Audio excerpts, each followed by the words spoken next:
I thought I was walking into another ordinary Sunday dinner at my parents' house in suburban Chicago. The smell of my mother's pot roast filled the dining room as we gathered around the familiar oak table where I'd eaten countless meals growing up. My father cleared his throat in that serious way that usually meant someone was getting lectured about responsibility or family values. But instead of the usual speech about visiting more often, he dropped a bombshell that shattered my world in 88 words. He announced that I would be sharing my 3-bedroom house with my brother Marcus and his family of 4. The betrayal hit like ice water as everyone nodded in agreement, apparently having planned this ambush without consulting me. The silence that followed my father's announcement felt suffocating. I stared at each face around the table, searching for some sign that this was an elaborate joke. My mother's pursed lips and disapproving glare told me otherwise. My sister Jessica avoided eye contact, suddenly fascinated by her mashed potatoes. Marcus sat back in his chair with a smug expression I recognized from childhood, the same look he wore when he got away with breaking something and letting me take the blame. Jeffrey, don't look so shocked. My father continued, cutting into his roast with deliberate precision. You've been living alone in that big house for 3 years now. 3 bedrooms for one person is wasteful. Wasteful, I managed to croak, finding my voice.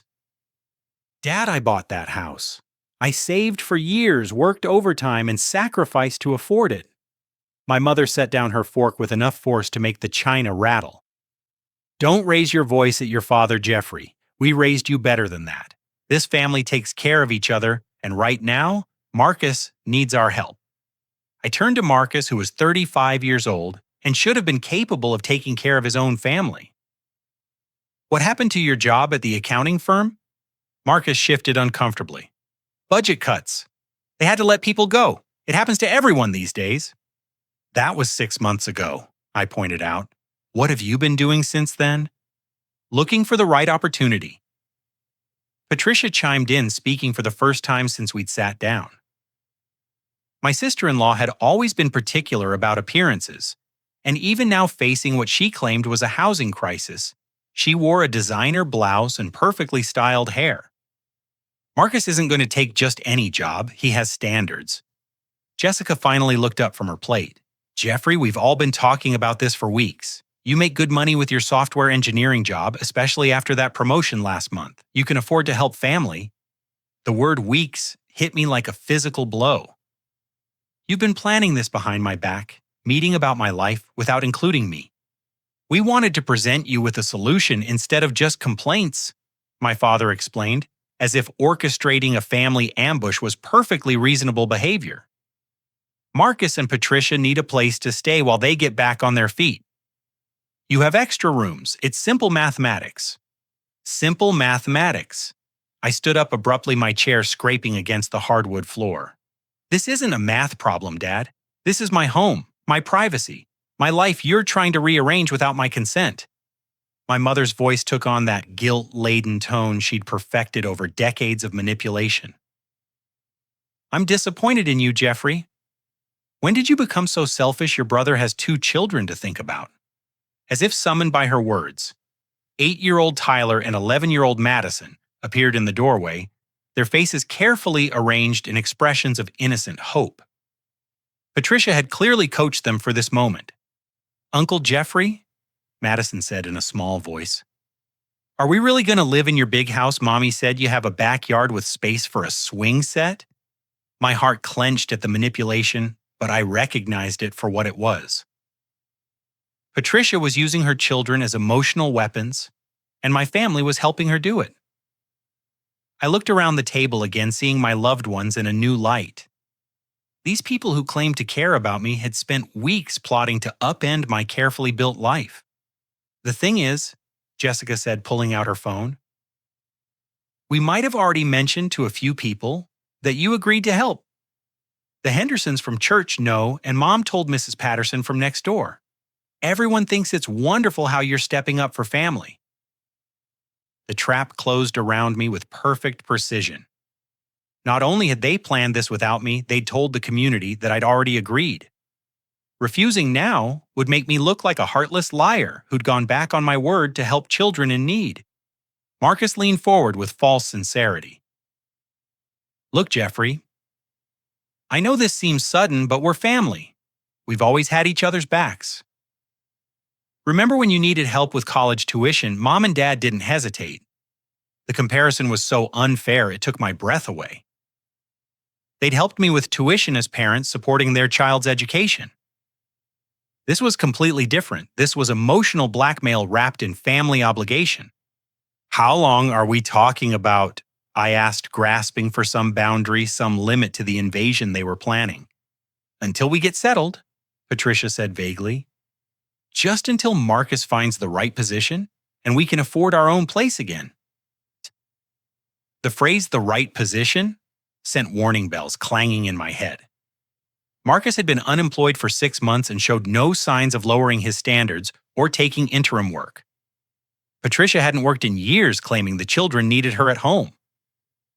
Neither of them seemed to understand that beggars couldn't be choosers. We'll contribute what we can, Marcus added quickly, sensing my reluctance. Help with groceries, utilities, that sort of thing.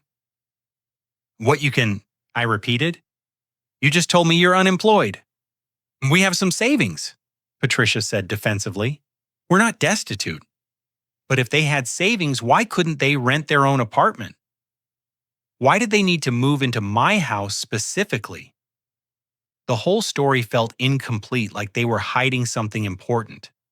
My father's voice carried the finality of a judge's gavel. It's settled then. Jeffrey will start moving their things next weekend. Patricia has already started packing. The presumption stole my breath. They'd assumed my cooperation so completely that they'd already begun the moving process. I felt like a defendant who'd just been convicted, without trial sentenced, without even being allowed to present a defense. As dinner continued around me, I sat in stunned silence, mechanically eating my mother's pot roast, while my family chatted about logistics. They discussed which bedroom would work best for Tyler and Madison, whether my home office could be converted to additional sleeping space, and how they'd rearrange my furniture to accommodate everyone. They talked about my house, my space, my life, as if I wasn't sitting right there. As if my opinion and consent were irrelevant details to be worked around rather than fundamental requirements for any decision about my property. When I finally drove home that night, I sat in my driveway for 20 minutes, looking at my house through new eyes. I'd bought it after years of careful saving, choosing the location for its quiet neighborhood, and the layout for its perfect balance of space and privacy. I'd painted every room myself, chosen every piece of furniture, arranged everything exactly how I wanted it. Tomorrow, apparently, none of that would matter anymore. I spent the week after that disastrous family dinner in a state of disbelief, hoping against hope that someone would come to their senses. Maybe Marcus would find a job. Maybe Patricia would realize how unreasonable they were being. Maybe my parents would acknowledge that railroading their son into housing 4 additional people was crossing a line. None of that happened. Instead, I came home from work on Thursday to find a moving truck parked in my driveway. My heart hammered against my ribs as I pulled up to the curb, unable to access my own garage. 3 men in work clothes were carrying boxes from the truck toward my front door, where Patricia stood directing traffic like a general commanding troops. "Careful with that box," she called out. "Those are my good dishes." I climbed out of my car on shaking legs, my laptop bag sliding from my shoulder to hang at an awkward angle. The scene felt surreal, like I was watching someone else's life implode in slow motion. "Patricia," I called out, my voice higher than usual. "What's going on here?" She turned toward me with a bright smile that didn't reach her eyes. Jeffrey, perfect timing. We decided to get started a little early. Your mother gave us the spare key she keeps for emergencies. Emergency key. The words came out as a croak. "This isn't an emergency." "Of course it is," she said, her tone suggesting I was being deliberately obtuse. We need to be out of our rental by Saturday, and waiting until the weekend didn't make sense when we could start now. I watched helplessly as strangers carried boxes of someone else's belongings into my sanctuary. The movers clearly thought they were helping a family move into their new home, not participating in what felt increasingly like a hostile takeover. "Where's Marcus?" I asked, looking around for my brother. "Job interview," Patricia replied, without missing a beat. "Finally got a call back for a position that might actually be worth his time. Fingers crossed." The casual way she mentioned it like an afterthought made me suspicious. If Marcus truly had a promising job interview, wouldn't that change the entire timeline of their supposed temporary stay? I fumbled for my house key, needing to get inside and assess the damage. The moment I stepped through my front door, I stopped breathing. My carefully curated living space had been transformed into chaos. Tyler and Madison were racing through the hallway, their excited shrieks echoing off the walls. Cardboard boxes labeled kitchen stuff and kids' toys were stacked everywhere, blocking pathways and covering every available surface. "Madison, Tyler, calm down," Patricia called half-heartedly before turning back to the movers. "The master bedroom is upstairs, first door on the right. Marcus and I will take that one." "Wait," I said, my voice cracking like a teenager's. "That's my bedroom." Patricia paused, one perfectly manicured eyebrow rising. "Jeffrey, be practical." "Marcus and I need the space for our clothes and the attached bathroom for privacy. You're just one person. The guest room will be perfect for you." The guest room. In my own house, I was being demoted to guest status. I stood there speechless as movers carried a king-sized mattress up my stairs, grunting with effort as they maneuvered it around the corner toward my bedroom. My bedroom that would no longer be mine. "Don't look so worried." Patricia continued, misinterpreting my stunned silence as concern rather than horror. "We'll take good care of everything. I've already started reorganizing the kitchen to be more family-friendly." I stumbled toward my kitchen, dreading what I'd find. The sight that greeted me was worse than I'd imagined. Patricia had emptied my cabinets, throwing away food she deemed unhealthy and replacing my carefully chosen appliances with her own preferences. My coffee maker, an expensive Italian model I'd saved months to afford, sat in a box labeled Goodwill. In its place stood a basic drip coffee maker that looked like it belonged in a college dormitory. "I threw out all that processed food," Patricia explained, following me into the kitchen. "Growing children need proper nutrition. I hope you don't mind, but I also rearranged everything to make more sense. Your organization system was a little chaotic." My organization system had been perfect for my needs, developed over 3 years of living alone and knowing exactly where everything belonged. Now I couldn't find anything. My spice rack had been reorganized alphabetically instead of by frequency of use. My coffee pods had been replaced with generic ground coffee. Even my refrigerator magnets collected from various work trips had been removed and replaced with children's artwork and appointment reminders.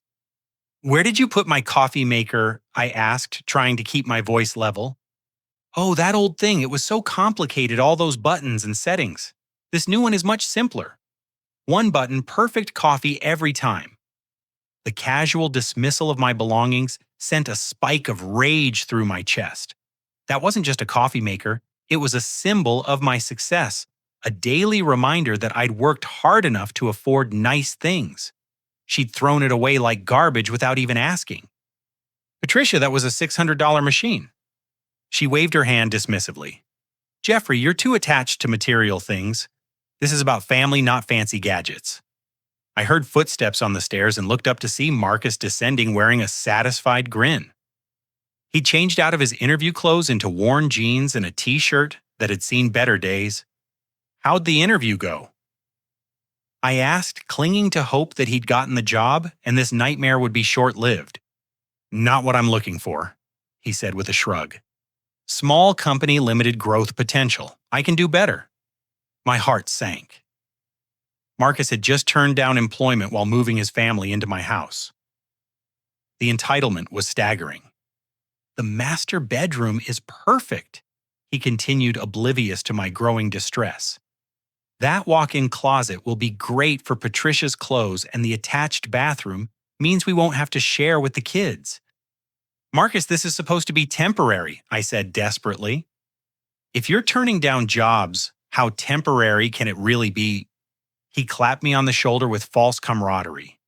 Don't worry, little brother. I'm being strategic.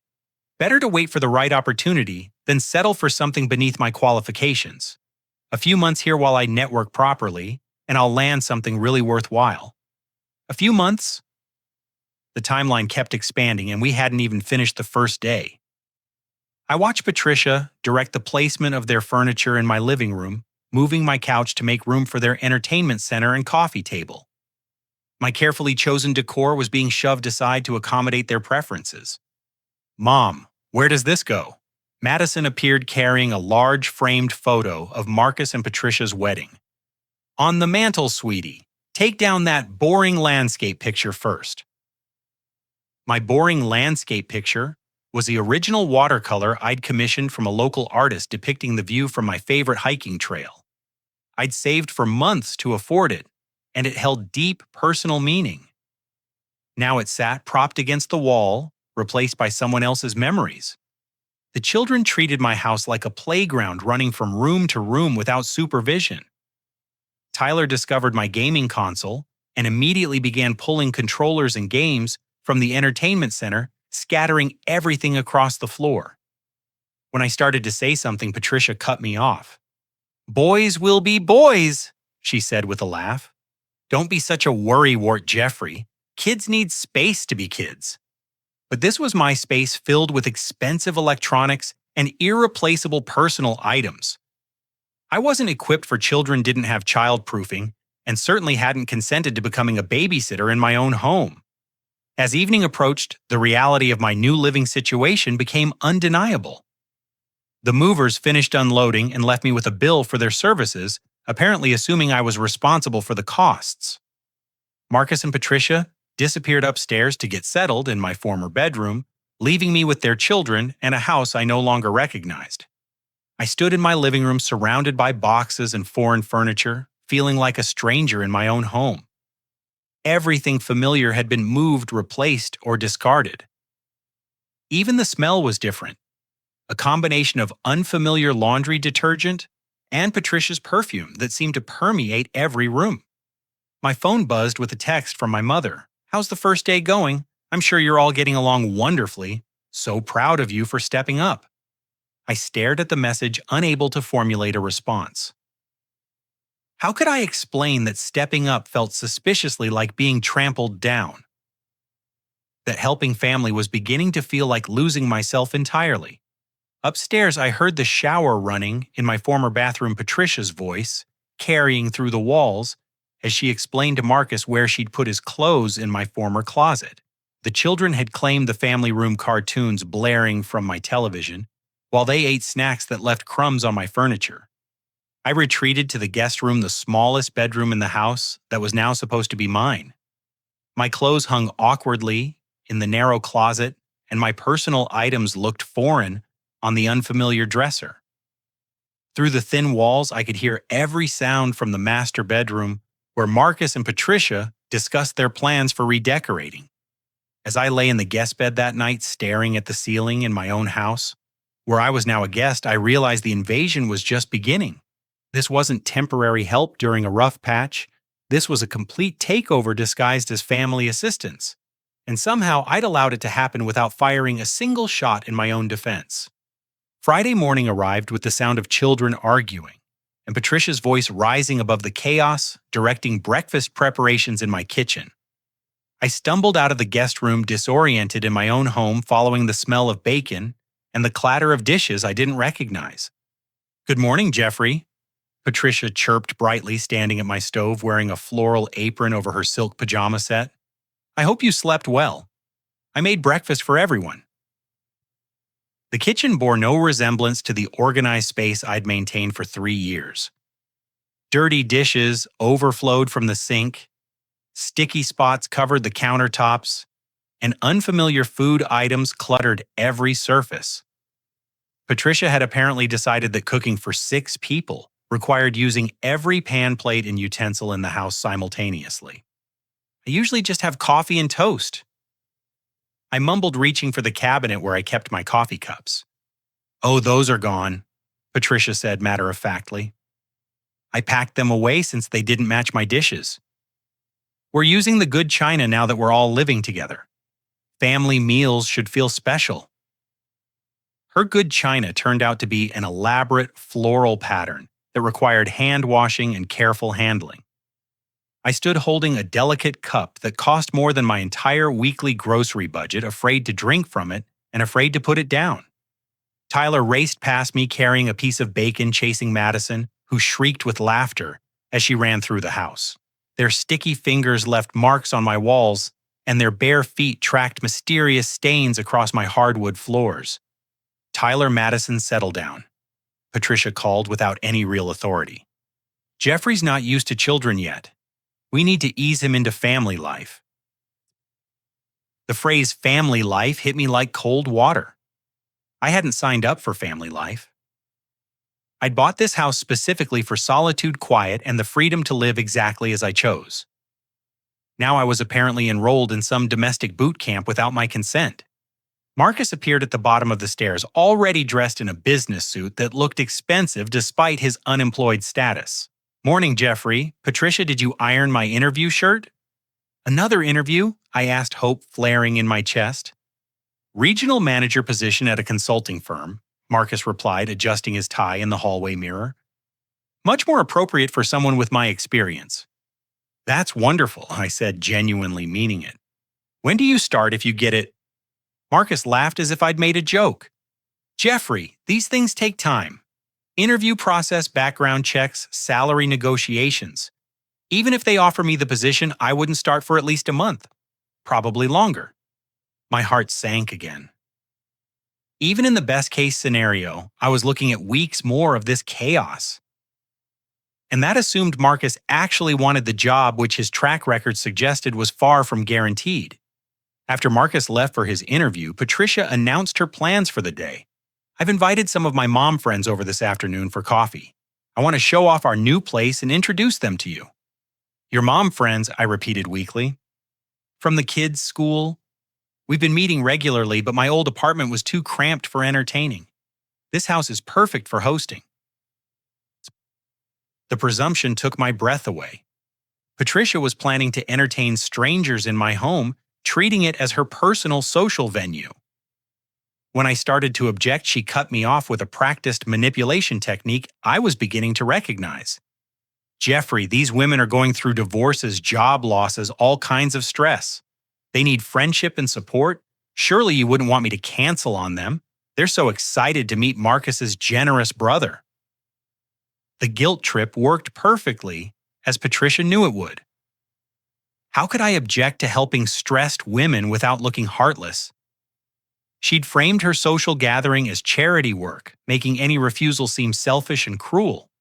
I went to work feeling like a refugee from my own life, but at least the office provided 8 hours of normalcy. My coworkers noticed my distraction during the morning meetings, and my productivity suffered as I found myself constantly wondering what new changes awaited me at home. Around noon, my phone buzzed with notifications from my home security app. I'd installed cameras several months earlier after a spate of package thefts in the neighborhood, but I'd forgotten about them during the chaos of the invasion.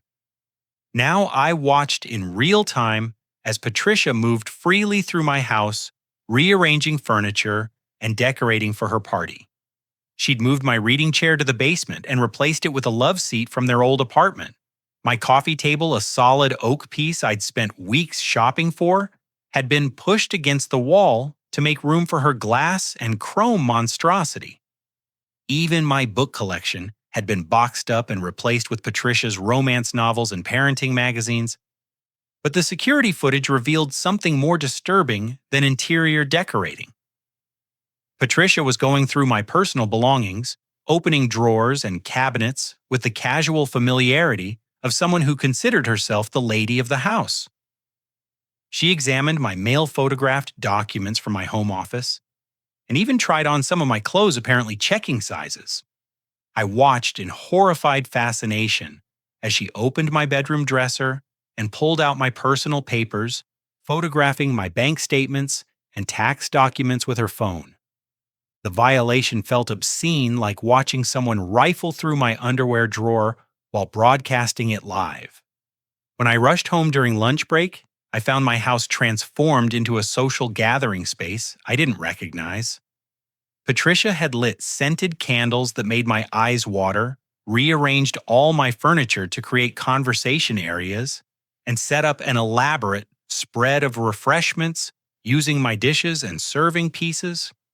"Jeffrey," she called out brightly as I walked through the door.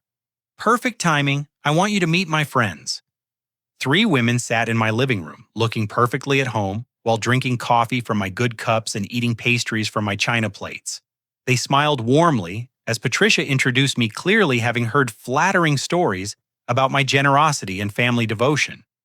"Jeffrey, this house is absolutely gorgeous," gushed a blonde woman named Carol. "Patricia is so lucky to have such a wonderful brother-in-law." "The kitchen is a dream," added another woman whose name I missed in my stunned state. "I can't believe you're letting them live here rent-free. My brother wouldn't give me a glass of water if I was dying of thirst." Patricia beamed at the praise, accepting credit for my generosity, as if hosting these women in my home was her right rather than her presumption. She gave them a tour of the house, pointing out features and improvements she planned to make, speaking about my property as if it belonged to her. "We're thinking of adding a deck off the master bedroom," she told them as they clustered around my kitchen island. "Jeffrey's been so supportive of all our ideas." I stood frozen in my own doorway, listening to Patricia make plans to modify my house without consulting me. When the women finally left, they hugged Patricia goodbye and thanked me profusely for my hospitality, as if I'd participated in planning their visit instead of discovering it in progress. "That went wonderfully," Patricia said, beginning to clean up the considerable mess. Carol mentioned that her ex-husband is in construction. "If we decide to move forward with the deck project, she might be able to get us a discount." "Patricia," I said carefully, "this is still my house. Any modifications need my approval." She laughed as if I'd made another joke. "Of course, Jeffrey. We're all family here. Everything we do benefits everyone." That evening, Marcus returned from his interview in a foul mood. "Waste of time," he announced, throwing his tie over my reading chair. They wanted someone to start immediately, work weekends, travel constantly. Completely unrealistic expectations. "Did they offer you the position?" I asked. "I didn't wait around to find out." If they're going to make unreasonable demands during the interview process, imagine what working there would be like. My last hope for a quick resolution evaporated. Marcus had walked away from another job opportunity, apparently preferring unemployment to accepting work that didn't meet his inflated standards. I was beginning to understand that his job search was performative, designed to justify his presence in my house while avoiding actual employment. That night, I lay in the guest bed, listening to my house settle around its new occupants. Patricia's voice carried through the walls as she made phone calls discussing plans and projects that involved my property. Marcus's snoring rattled the windows, and the children's whispered conversations suggested they were far from sleep, despite Patricia's claims that they were tucked in for the night. My home had become unrecognizable, filled with strangers who treated my hospitality as an entitlement and my generosity as a given. The temporary arrangement felt increasingly permanent, and I was beginning to realize that Marcus and Patricia had never intended to leave. They'd found a comfortable situation with no rent, no responsibilities, and a host who was too polite to enforce boundaries. I was trapped in my own house, a prisoner of my family's expectations and my own inability to say no to people I loved. But as I lay there in the darkness, surrounded by the sounds of my unwanted house guests, I began to wonder if love was really what I was dealing with at all. Saturday morning brought a new horror: Patricia's announcement that she'd enrolled Tyler and Madison in the local elementary school using my address. She made this revelation over breakfast as casually as discussing the weather, apparently expecting me to congratulate her on her initiative. "It's such a better district than their old school," she explained while buttering toast with my good silver. "The test scores are outstanding, and they have an excellent music program. The kids are so excited about their fresh start. You enrolled them in school?" I asked, my voice pitched higher than usual. Using my address, "Well, we live here now," Patricia replied with perfect logic. "They need to go somewhere, and this district has much better resources." The counselor was so understanding about their family situation. She even fast-tracked their enrollment when I explained how you generously took us in during our difficult time. The implications crashed over me like ice water. School enrollment wasn't just about education, it was about establishing residency. Patricia had just created official documentation that Marcus's family lived at my address, giving them legal standing that would be much harder to challenge. "Patricia, you should have asked me first. This creates complications with property taxes, voter registration, all kinds of legal issues." She waved her hand dismissively. "Jeffrey, you worry too much about paperwork. The important thing is that Tyler and Madison get the education they deserve. Isn't that what matters?" Before I could respond, my phone rang. The caller ID showed my mother's number, which usually meant either good news or serious trouble. Given recent events, I suspected the latter. "Jeffrey!" My mother's voice crackled through the speaker. "I just got off the phone with Mrs. Henderson from church. She said Patricia mentioned you might be getting married soon to whom—" The world tilted sideways. "What, Mom? I'm not getting married to anyone." "Well, that's odd." Mrs. Henderson was very specific. She said Patricia mentioned you'd found someone special and might be proposing soon. She was asking about church availability for weddings next spring. I looked across the breakfast table at Patricia, who was studiously avoiding eye contact while helping Madison with her cereal. "Mom, I think there's been a misunderstanding. I'm not dating anyone, let alone planning a wedding." "Are you sure?" Patricia seemed quite confident. "Maybe you're being modest about your romantic life." After I hung up, I confronted Patricia directly. "Why are people at church asking about my wedding plans?" Patricia's cheeks flushed pink, but her voice remained steady. "I might have mentioned that you were seeing someone. People were asking so many questions about why such a handsome, successful man was still single. I didn't want them to think there was something wrong with you." "So you invented a girlfriend and wedding plans?" "I just said you were private about your personal life, but seemed happy lately. If people drew their own conclusions, that's hardly my fault." The lie was so breathtaking in its audacity that I sat speechless. Patricia had created an entirely fictional narrative about my love life to satisfy church gossips, apparently without considering how this would complicate my actual relationships or social standing. My phone buzzed again, this time with a text from my sister Jessica. "Mom told me about your secret girlfriend. Why didn't you tell me you were serious about someone? Can't wait to meet her."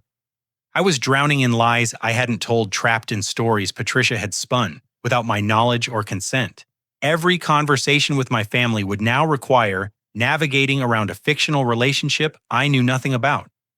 That afternoon, while Patricia took the children to explore their new school playground, I decided to investigate the growing list of inconsistencies in Marcus and Patricia's story. Their financial situation, their job history, their timeline for moving out, everything felt deliberately vague and contradictory. I started with basic internet searches, looking up Marcus's former employer and the circumstances of his departure. What I found chilled me to the bone. The accounting firm hadn't just laid Marcus off due to budget cuts. They'd fired him for falsifying expense reports and suspected embezzlement. The company had been investigating missing funds for months before terminating him. Local news archives revealed more disturbing details. Marcus had been questioned by police as part of an ongoing fraud investigation, though no charges had been filed yet. The timeline suggested his termination was much more serious than simple downsizing. I searched for Patricia's employment history next, remembering her vague references to staying home with the children. According to the state education department's database, Patricia had been a substitute teacher until her certification was revoked for inappropriate conduct. The details were sealed due to the involvement of minors, but the revocation was permanent and statewide. My hands shook as I compiled evidence that my brother and sister-in-law weren't just temporarily down on their luck. They were potentially criminals fleeing consequences in their previous city, using my home as a safe house while they planned their next move. I called Marcus's former colleague, a man named David, who'd worked closely with him for several years. After some awkward small talk, David confirmed my worst fears. Jeffrey, I'm sorry to be the one to tell you this, but Marcus was stealing from client accounts for over a year. The audit revealed almost $50,000 in fraudulent transactions. The only reason he wasn't arrested is that he paid back most of the money when they confronted him. Most of the money, I asked weakly. There's still about $15,000 unaccounted for. The company decided not to press charges if he made restitution, but he never completed the payments. Word is they're considering turning the case over to the district attorney. I hung up feeling sick to my stomach. Marcus wasn't just unemployed, he was a thief hiding from criminal prosecution, and I'd unknowingly provided him with sanctuary, making myself an accessory to his flight from justice. My security cameras had been recording everything since they'd moved in, and I began reviewing the footage more carefully. What I found was worse than random snooping. It was systematic intelligence gathering. Patricia had photographed my financial documents, copied information from my computer, and even searched through my personal papers looking for sensitive data. But the most disturbing discovery came from audio recordings my security system had captured. Late at night when they thought I was asleep, Marcus and Patricia discussed plans that had nothing to do with finding employment or moving out. His credit is perfect. Patricia's voice whispered through my speakers. No debt, excellent payment history, substantial savings. We could open accounts in his name and he'd never know until the bills arrived. Too risky, Marcus replied. Better to establish residency first, get the kids settled in school, make it harder for him to kick us out. Once we have legal standing, we can start phase 2. Phase 2. They had a multi-step plan for exploiting my hospitality, and I was apparently too naive to recognize it. I listened in growing horror as they discussed forging my signature on documents using my address to apply for credit and eventually claiming tenants' rights that would make removing them legally complicated. He's so trusting, Patricia continued. Doesn't even check his mail carefully. I've been intercepting anything that looks official. Banking statements, tax documents, insurance paperwork. He has no idea what we have access to. The brother thing works perfectly, Marcus added. He can't bring himself to suspect family of serious wrongdoing. By the time he figures out what's happening, we'll be too established to remove easily. I sat in my car in the office parking lot, listening to recordings of my own family planning to destroy my financial life. The people I'd trusted with my home, my privacy, my generosity, were actively plotting to steal my identity and ruin my credit. But the worst was yet to come. As I scrolled through more recent recordings, I found conversations that made my blood freeze in my veins. If he gets suspicious or starts asking too many questions, Patricia's voice drifted through my car speakers. We might need to discredit him. Make him look unstable, unreliable. I've been documenting his behavior, taking photos when he looks stressed or confused. What kind of documentation? Marcus asked. Medical concerns? Memory problems? Erratic moods? The kind of things that would make people question his judgment if he started making accusations against us. They weren't just planning to steal from me. They were preparing to gaslight me into appearing mentally unstable if I tried to expose them. I was dealing with sophisticated con artists who'd targeted me specifically because of my family connection and my reluctance to suspect people I loved. I drove home that evening, knowing my life was in immediate danger not from physical violence, but from systematic character assassination designed to destroy my credibility before I could defend myself. Marcus and Patricia had turned my own kindness into a weapon, and they were preparing to use it against me with surgical precision. The invasion of my home had been just the beginning. They were planning to steal my identity, destroy my reputation, and leave me financially ruined while claiming to be the victims of my alleged mental instability. I pulled into my driveway looking at my house with new eyes. It wasn't a sanctuary anymore. It was a crime scene in progress. And I was the designated victim, too trusting and too naive to protect myself from the people who were supposed to love me most. Sunday morning arrived with an announcement that filled me with cold dread. Patricia informed me over breakfast that she'd been offering childcare services to other families in the neighborhood, turning my home into an unlicensed daycare center without my knowledge or consent. "It's just temporary income while Marcus job hunts," she explained while wiping sticky fingerprints off my kitchen counter. "Mrs. Chen from down the street needs someone to watch her twins during the day, and the Patel family is looking for after-school care. Word of mouth is already spreading about my availability." "Patricia, you can't run a business out of my house," I said, trying to keep my voice level despite the panic rising in my chest. "I'm not licensed for commercial activities, and my homeowner's insurance doesn't cover business operations." "Jeffrey, you worry too much about technicalities," she replied dismissively. "I'm just helping neighbors with their children while earning a few dollars. It's not like I'm running a factory." But I knew from my research the previous day that Patricia's teaching certification had been revoked for inappropriate conduct involving minors. The idea of her caring for other people's children in my home while hiding her professional history was terrifying. Besides, Marcus added, appearing at the bottom of the stairs in wrinkled pajamas, "the extra income helps us contribute to household expenses. I thought you'd be pleased that we're finding ways to help with costs." The twisted logic made my head spin. They were using my house to generate income without my permission, then presenting it as a favor to me. The manipulation had become so sophisticated that I wondered how long they'd been planning this con. I excused myself and retreated to my bedroom, which was no longer my bedroom to make some urgent phone calls. First, I contacted my homeowner's insurance company to understand my liability if someone was injured during unofficial childcare activities on my property. The agent's explanation chilled me to the bone. "Mr. Jeffrey operating an unlicensed daycare facility would void your coverage entirely.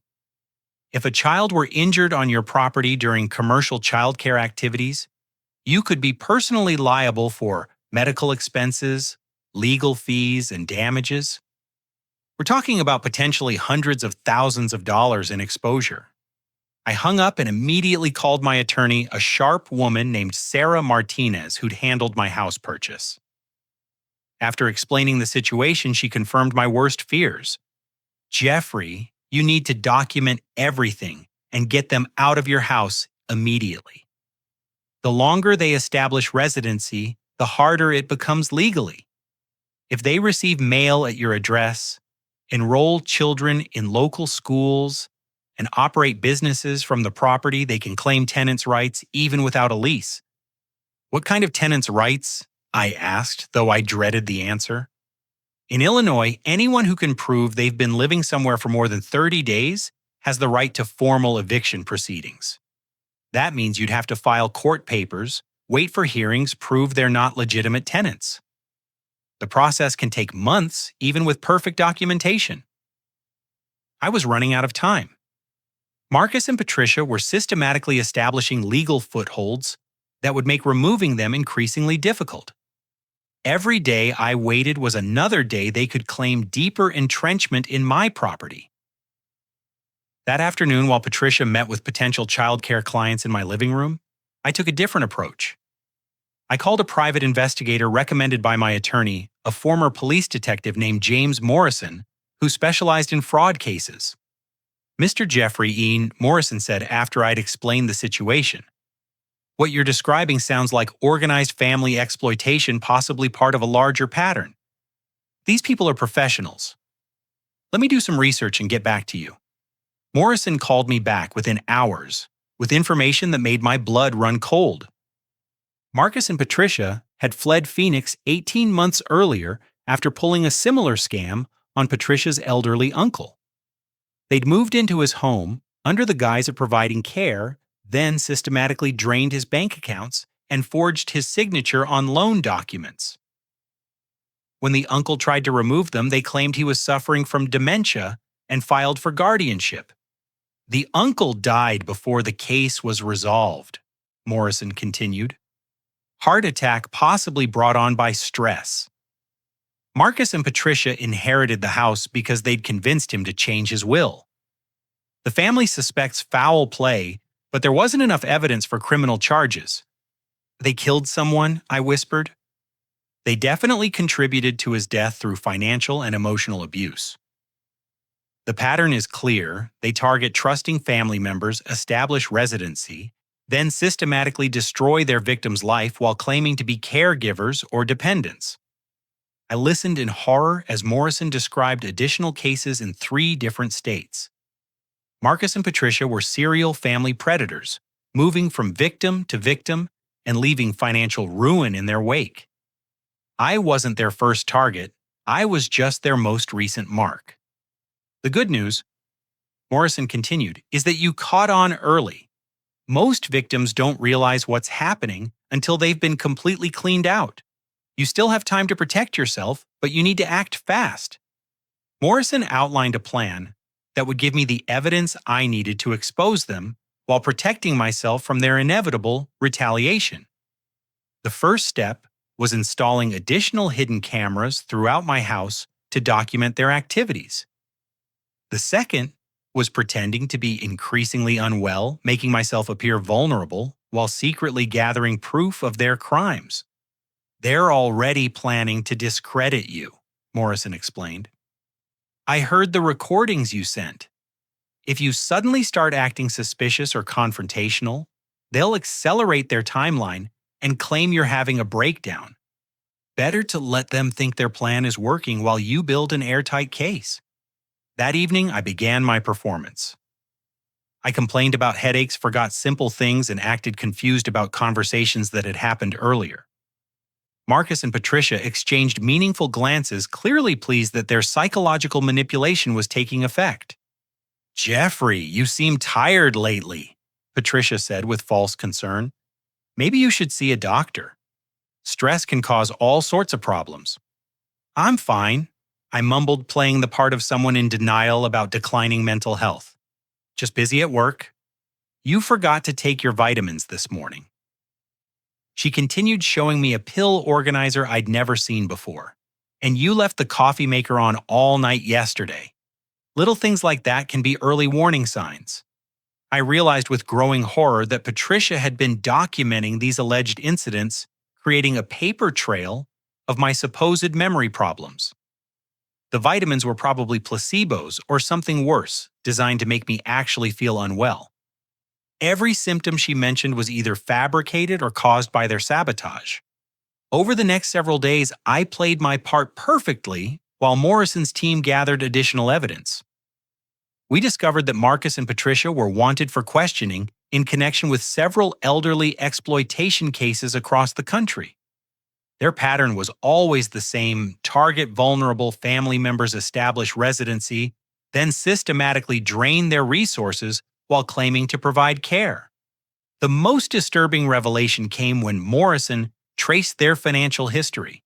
They had no legitimate source of income and hadn't paid taxes in over 3 years. Instead, they moved from victim to victim, living off fraud and identity theft while staying ahead of law enforcement. My house wasn't just temporary shelter. It was their base of operations for expanding their criminal enterprise. "They're probably running multiple scams simultaneously," Morrison explained during one of our secret meetings. "Credit card fraud, insurance fraud, identity theft. Your home gives them a stable address for receiving fraudulent documents and establishing credibility with new victims. I was harboring fugitives without knowing it, and my kindness had made me an accessory to crimes I couldn't even imagine." But Morrison assured me that my cooperation with the investigation would protect me from prosecution while helping to build cases against Marcus and Patricia. We're coordinating with federal investigators, he said. This isn't just local fraud anymore. They've crossed state lines multiple times, used mail systems for fraud, and targeted elderly victims. That makes it federal jurisdiction with serious prison time. As I lay in bed that night, listening to Marcus and Patricia discuss their plans through the hidden microphones, I felt a mixture of fear and determination. They thought they were winning, systematically destroying my life, while I remained oblivious to their machinations. But they had no idea that every word, every action, every crime was being documented by professionals who specialized in catching predators exactly like them.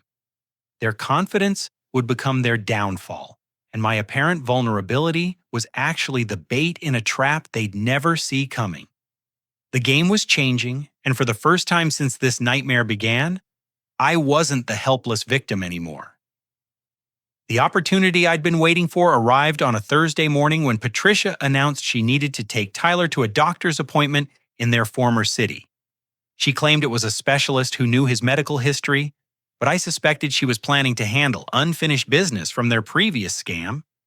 "We'll be gone all day," she told me over breakfast, her voice carrying that false sweetness I'd learned to recognize as a warning sign. "Madison has school, and Marcus has a promising interview lined up. You'll have some peace and quiet for once." This was perfect. Morrison and his team had been waiting for an opportunity when Marcus and Patricia would be separated, making their communications less coordinated. With Patricia gone, Marcus would be more likely to make mistakes or reveal information he usually kept hidden. I called in sick to work, claiming the same mysterious headaches that had been part of my performance for the past week. Patricia seemed pleased by this development, noting with fake sympathy that I'd been getting worse lately. "Maybe you should make a doctor's appointment too," she suggested. "These episodes you've been having are concerning. Memory lapses, confusion, mood swings. It's probably nothing serious, but better safe than sorry." I agreed to consider it, knowing she was documenting every symptom for her eventual claim that I was mentally unfit to make decisions about my own property. What she didn't know was that Morrison's team had identified the source of my supposed symptoms. Patricia had been adding small amounts of over-the-counter sleep medication to my coffee each morning, just enough to make me groggy and forgetful. After Patricia left with Tyler, I put the next phase of our plan into motion. I began acting increasingly paranoid and unstable, muttering about people watching me and expressing confusion about recent events.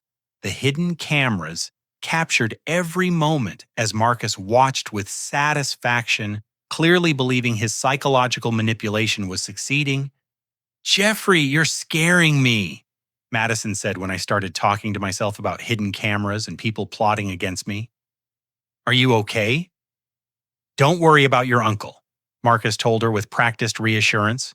"He's just stressed from work. Sometimes adults need help when they're overwhelmed."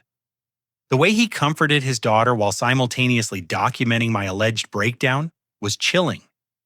Marcus was using his own child as a witness to my supposed mental deterioration, creating testimony that would be devastating in any legal proceeding. Around noon, Marcus made the phone call Morrison had predicted.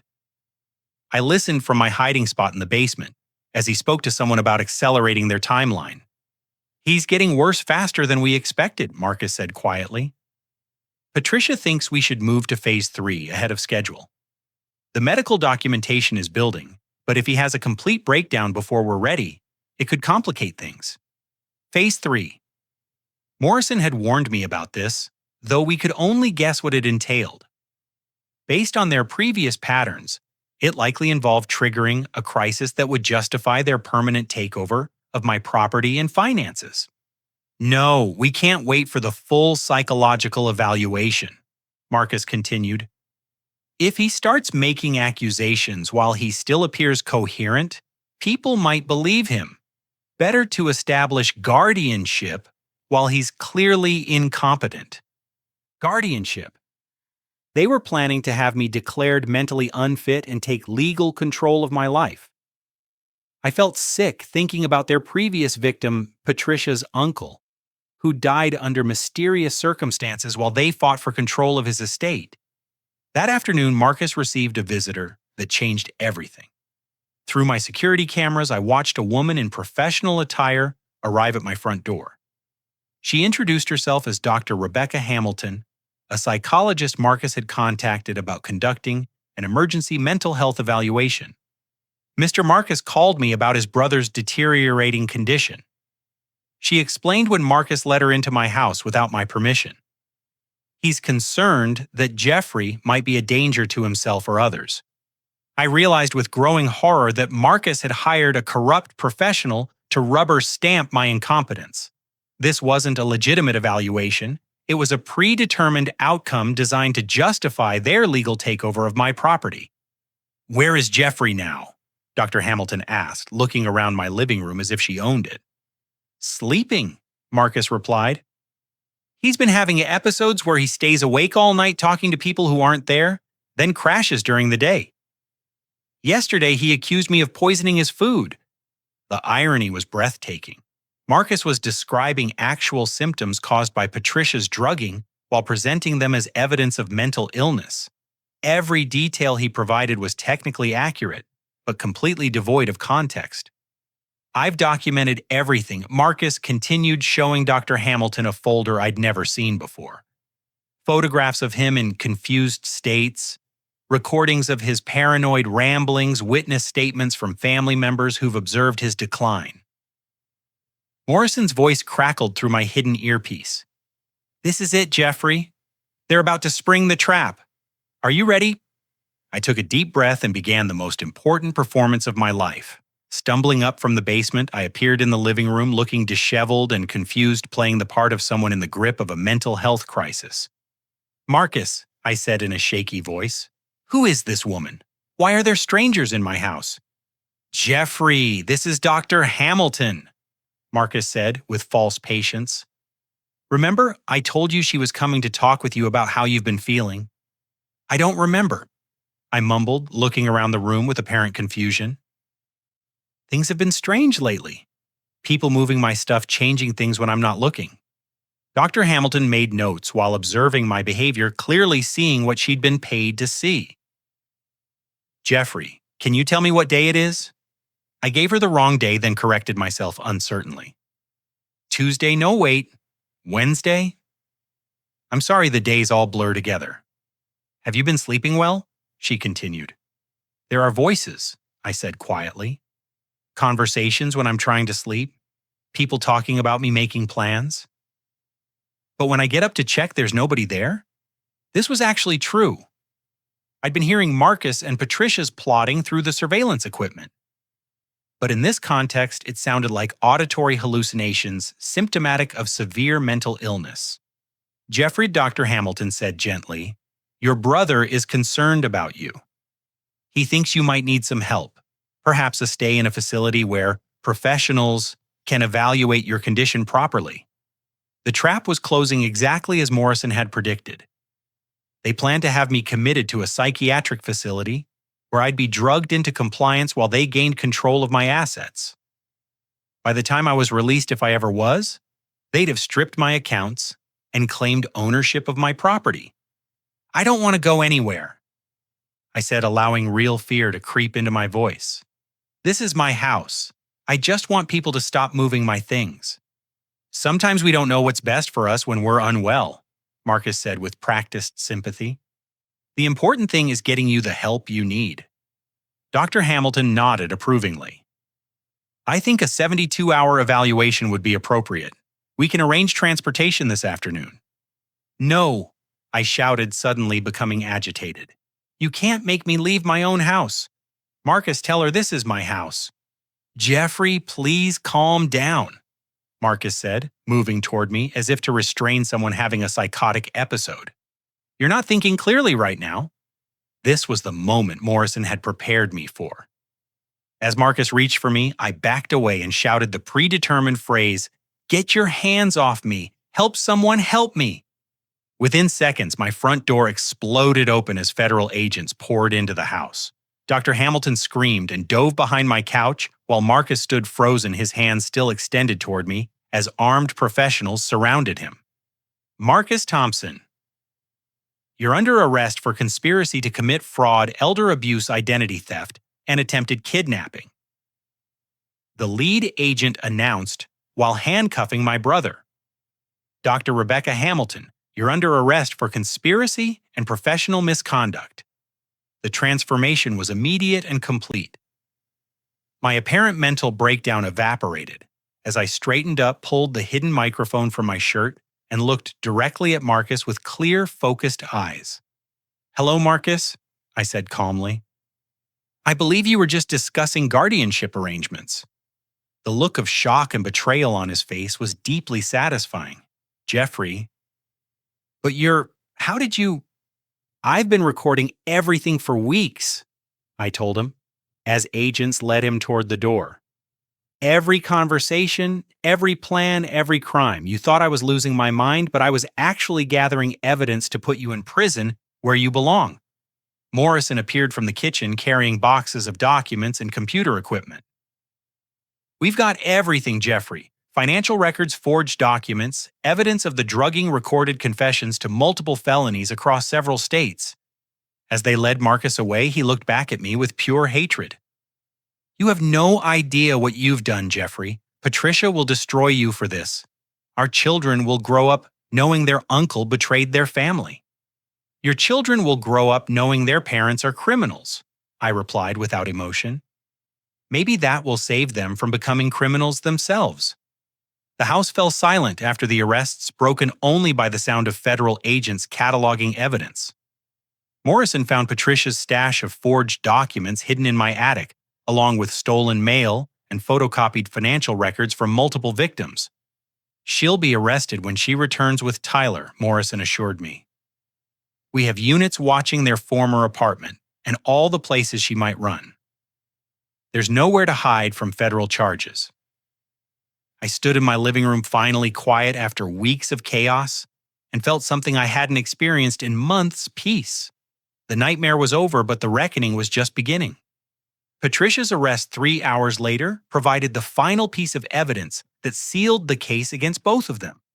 She walked into my house expecting to find Marcus celebrating the success of their psychological manipulation, only to discover federal agents waiting with handcuffs and a warrant listing dozens of charges spanning multiple states. "Where's Marcus?" she demanded, looking around my living room as if he might be hiding behind the furniture. "Where's my husband?" "Mrs. Thompson, you're under arrest," Agent Chen announced, reading her rights, while Patricia's face cycled through confusion, anger, and finally desperate calculation as she realized their con had been exposed. "Jeffrey, tell them there's been a mistake," she pleaded, switching to the manipulative tone I'd learned to recognize. "We're family." Whatever Marcus told them, he was just confused. He's been under so much stress lately. I looked at the woman who'd spent weeks poisoning my food, documenting fake symptoms of mental illness, and planning to steal my identity, and felt nothing but cold satisfaction. "Patricia, I've heard the recordings of you and Marcus planning my murder.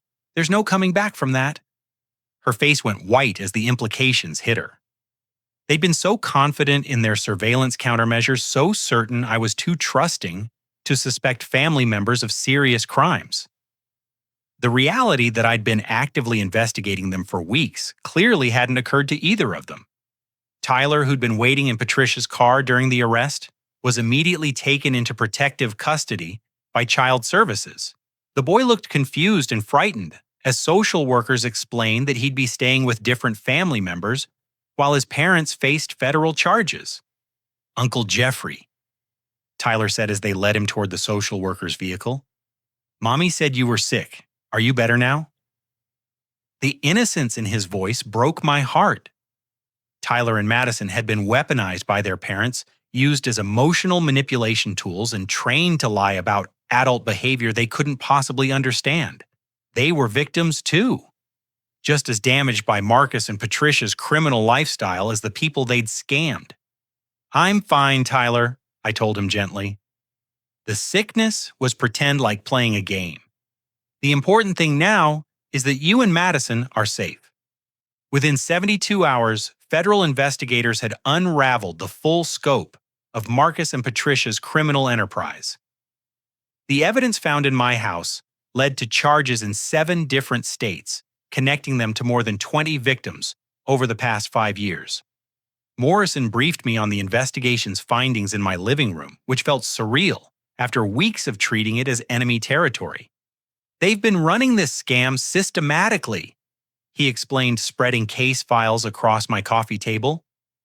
Always targeting family members who were financially successful but emotionally vulnerable. Always using children as manipulation tools. The pattern was consistent and chilling. They'd identify successful relatives, research their financial situations, then manufacture crises that required temporary housing. Once established in their target's home, they'd begin the psychological manipulation, while systematically gathering financial information and building legal cases for taking control. Patricia's uncle in Phoenix wasn't their first victim, Morrison continued. They killed a grandmother in Nevada using the same method. Slow poisoning designed to mimic natural cognitive decline while they gained power of attorney and drained her accounts. 3 victims had died under suspicious circumstances, while Marcus and Patricia gained access to their estates. The FBI was reopening those cases as potential homicides armed with evidence of their methods and motives. The fake doctor who came to evaluate you was part of a larger network, Morrison added. Dr. Hamilton has been providing fraudulent mental health evaluations for financial predators across the country. Her arrest opened up dozens of additional cases. My parents' reaction to the arrest was devastating to witness. My father suffered a mild heart attack when federal agents explained that his son wasn't just a thief, but a suspected serial killer who targeted elderly family members across multiple states. The guilt and shame of having enabled Marcus's access to my home nearly destroyed him. How could we not know? My mother kept repeating during her hospitalization for what doctors called stress-induced cardiac episodes. How could we help someone plan to murder our own son? The community reaction was equally intense. Church members who'd praised my generosity in housing my brother's family now looked at me with a mixture of sympathy and horror. The story dominated local news for weeks, with reporters describing it as one of the most sophisticated family exploitation cases in state history. Jessica handled the revelation worst of all family members.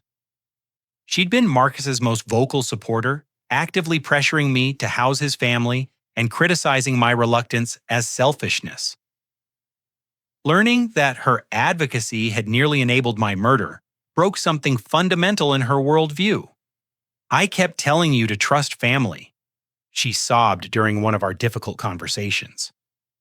I made you feel guilty for having boundaries. If you'd listened to me, you'd be dead right now. The guilt ate at her so severely that she required professional counseling to process her role in the conspiracy.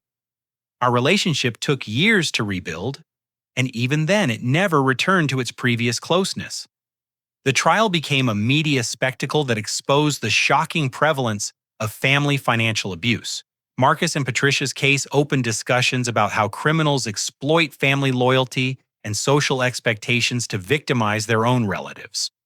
My testimony was particularly crucial because I'd been their intended final victim.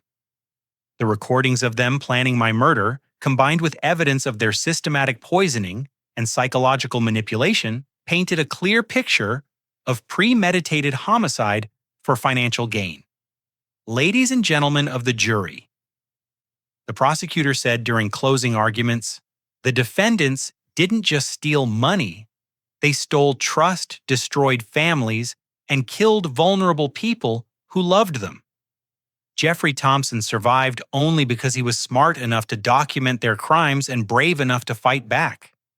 Marcus received 28 years in federal prison without possibility of parole. Patricia got 25 years, with the difference reflecting her slightly lesser role in the planning stages of their crimes. Dr. Hamilton received 15 years for her role in providing fraudulent evaluations that enabled financial predators. The children were placed with Patricia's sister in Arizona, a woman who'd cut contact with Patricia years earlier due to suspicious financial requests. Madison and Tyler began therapy to address the trauma of watching their parents manipulate and abuse family members while teaching them to participate in criminal activities. I sold my house 6 months after the arrests, unable to feel comfortable in a space that held so many traumatic memories. The new owners were a young family with children who filled the rooms with laughter instead of schemes which felt like appropriate healing for the property itself. My new home in Colorado represented a complete fresh start 3 states away from the toxic family dynamics that had nearly destroyed me.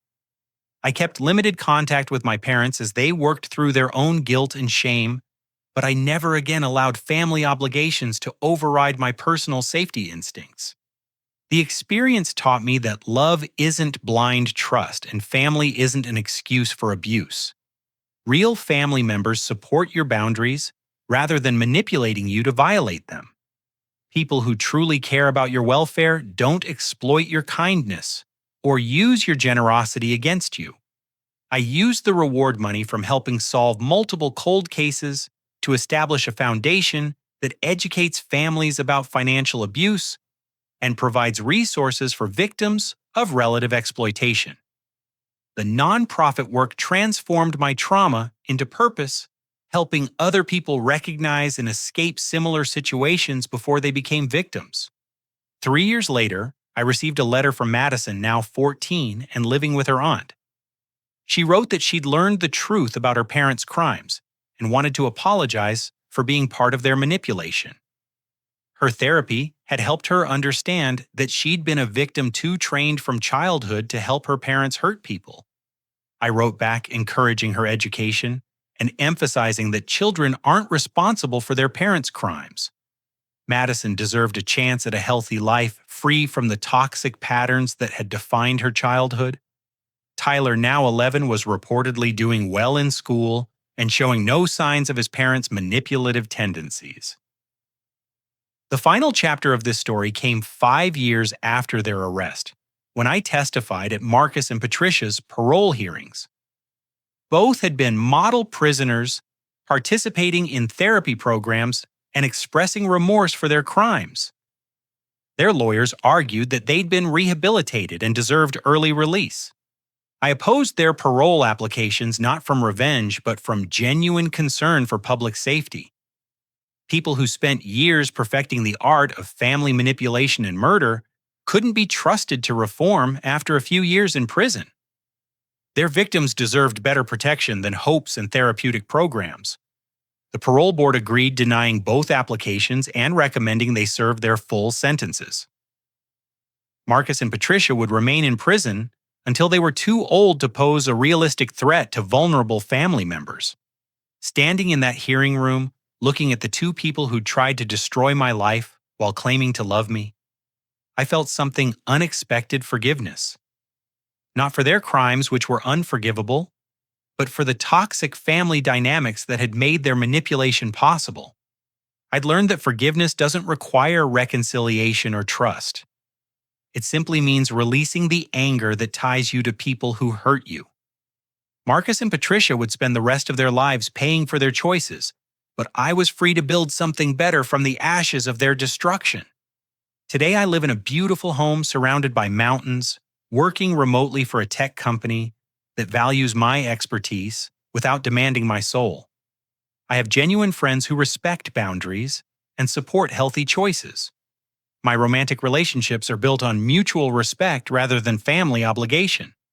Most importantly, I've learned that protecting yourself from toxic people isn't selfish or cruel. It's necessary survival, and sometimes the most loving thing you can do for everyone involved is refusing to enable destructive behavior, even when that means standing alone against people who share your DNA.